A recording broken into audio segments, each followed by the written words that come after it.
This is Flesh and Consciousness, George Bataille and the Dionysian. First, a true myth. The Zoological Gardens of London, 1927. George Bataille is momentarily blinded by the sun, like Saint Teresa, enraptured by solar emanations that tear the flesh, pierce the soul, and occlude consciousness. But this sun is shit-smeared and rests between the red-blue buttocks of a baboon. Bataille collapses, blown apart by the solar rays. In Paris, his analyst hands him a photograph, a Chinese man undergoing the death of 1,000 pieces, is lashed to a pole. His arms have been severed just beneath the shoulders, and his legs are missing below the knees. The chest has been cut away, exposing the ribcage and vital organs underneath. While these wounds are almost unbearable to look at, perhaps the most disturbing gash is the smile on the uplifted face of the victim, Fu Chu Li, blinded by the sun. The analyst encourages his patient's own little death of 100 pieces, the self-dissolution that precipitates the more-than-human consciousness of Apollo Dionysus. George Bataille believed that self-consciousness was potentially a curse. Though we are condemned to bear it, we are not, however, condemned to suffer its limitations. One can overcome it, finding the energy to resolve, to uplift it by way of consciousness itself. One can overcome it, finding the energy and resolve to uplift it by consciousness itself. A dialectical solution overcomes the limits of self-consciousness, a dialectic whose final turn parodies absolute spirit in an overcoming that transforms mere consciousness into superconsciousness, a dialectic, it must be stressed, that is consciously pursued, as the mystic pursues demonization, and not passively anticipated as an eschatology, as an historical rupture.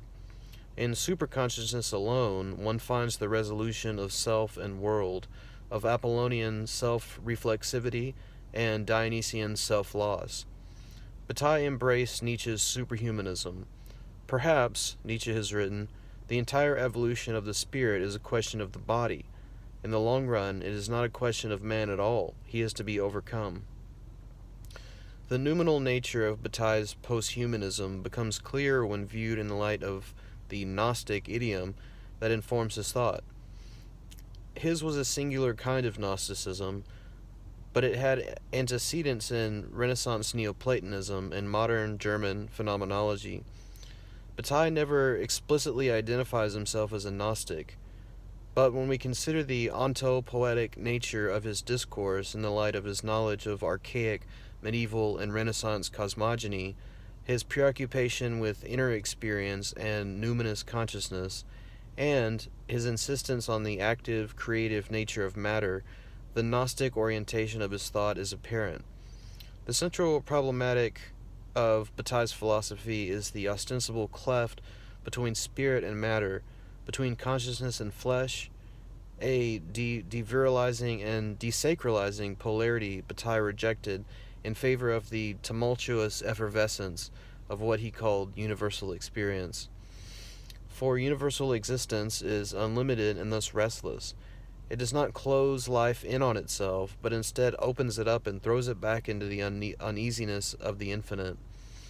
Universal existence, eternally unfinished and ocephalic, a world like a bleeding wound, endlessly creating and destroying particular finite beings. This is a non-theistic cosmogony, a mysticism without a godhead. Nevertheless, it is a mysticism that upholds the existence of a numinous source, a creative agency that manifests itself in the material universe.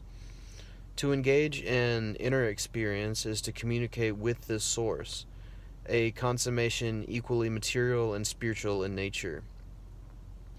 Bataille was essentially a Gnostic dialectician in search of a totalizing consciousness that would restore to discontinuous beings a sense of continuity between self and world, self and nature, self and noumen. While his thought does not follow to the letter the tenets of orthodox Gnosticism as it flourished in the ancient world, there is a prevailing Gnostic orientation in those aspects of it concerning ontology and the role of consciousness in defining the human condition. This Gnostic orientation informs Bataille's assessment of the symbiosis of flesh and consciousness in terms of the sacred experience, and determines his emphasis on the material world in general, and the body specifically, as the loci in which this experience unfolds. My purpose in what follows is to identify these Gnostic elements and demonstrate their role in shaping the Dionysian dialectic at the heart of Bataille's thought. We may distinguish Bataille's modern, that is, post-Renaissance, Gnostic orientation from the heretical theologies of the 1st and 12th centuries. Unlike the classical Gnostics, Bataille valorized the material world. The vitalism and creativity he attributed to matter resembled the philosophy of Renaissance Neoplatonists influenced by Hermeticism and Kabbalism. Neoplatonic cosmogony upheld an abiding connection between spirit and matter, and those who embraced it, whether they be more or less Orthodox Christians, such as Johannes Scotus Erigena, or thoroughly paganized apostates, such as Giordano Bruno, evoked the image of a unified, self-generating, self-regulating cosmos that approached pantheism. The mysticism of Pseudo-Dionysius in particular was instrumental in shaping the monist cosmos of Renaissance magi. In Dionysian mysticism, the fall was kenotic, a fall from being, a cosmogonic rather than ethical conception of the post-lapsarian milieu. Although there is a clear degradation of spirit as one approaches the basest forms of matter, Dionysius did not conceive of cosmogenesis as the radical fall upheld by ancient Neoplatonists and first-century Gnostics. Instead, the erotic thrust of creation, the plenum moved by pure desire emptying itself, spilling itself into the world in an act of pure love, was at the heart of mystical cosmology and ontology.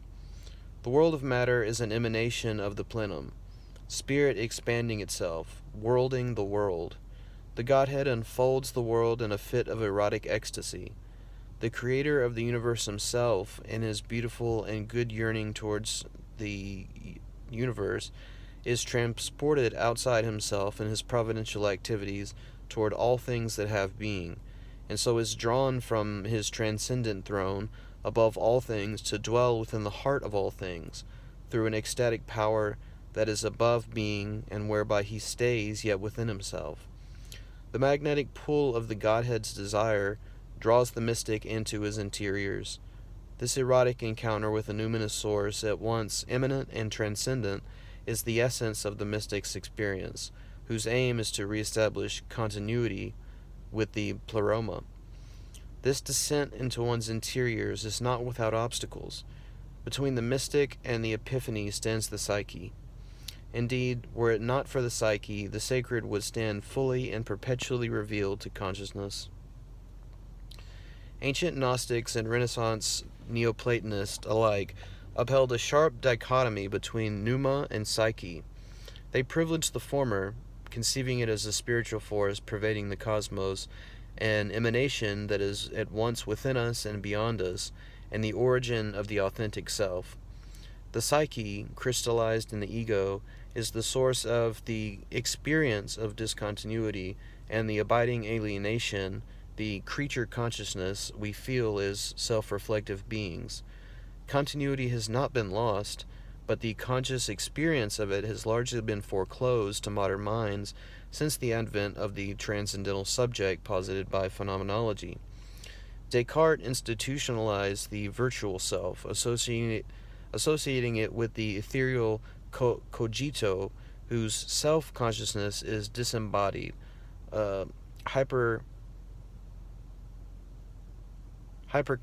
to the ego. The experience of discontinuity is a psychological state, an epiphenomenon of human existence, not an ontological reality. The psyche provides the template for the inauthentic self-experience of normal consciousness. The irony, for most posthumanists like Bataille, is that the transcendental subject, an unreal exosomatic fragment, is upheld as the epitome of wholeness, as an autonomous entity, when in fact it is the source of our alienation and inauthenticity. Hence, humanity's nostalgia for lost continuity. We are discontinuous beings, individuals who perish in isolation in the midst of an incomprehensible adventure, but we yearn for our lost continuity. We find the state of affairs that binds us to our random and ephemeral individuality hard to bear, along with our tormenting desire that this evanescent thing should last. There stands an obsession with the primal continuity linking us with everything that is. Since Hegel's phenomenology of spirit, the evolution of a transcendental self-consciousness has defined the process of humanization itself. Post-Hegelian phenomenology in Germany, while accepting the Hegelian ontogeny of the human condition, has struggled to salvage or reconstitute an authentic mode of experience that will reworld the estranged individual, and in doing so invoke Gnostic conceptions of a pneumatic rather than psychic selfhood. In this vein, Bataille denounced the Hegelian phenomenon of individuation. Yet Bataille accepted as incontrovertible the Hegelian account of man's emergence from nature, the first act in the drama of individuation. Bataille nuanced Hegel's dualism, i.e., he did not accept the man-nature dichotomy posited in the phenomenology, though he did not believe it was possible or even desirable to return to animality. Indeed, self-consciousness is a powerful form of experience, much richer and interiorized than the unreflective experience of an animal. Yet it entails a paradox. The human condition is, in its quintessence, the consciousness of this loss. Humanity struggles against a profound despair it cannot exist without.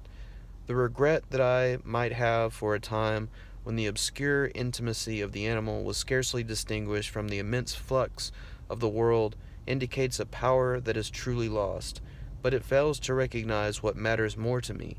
Even if he has lost the world in leaving animality behind, man has nonetheless become that consciousness of having lost it which we are, and which is more, in a sense, than a possession of which the animal is not conscious.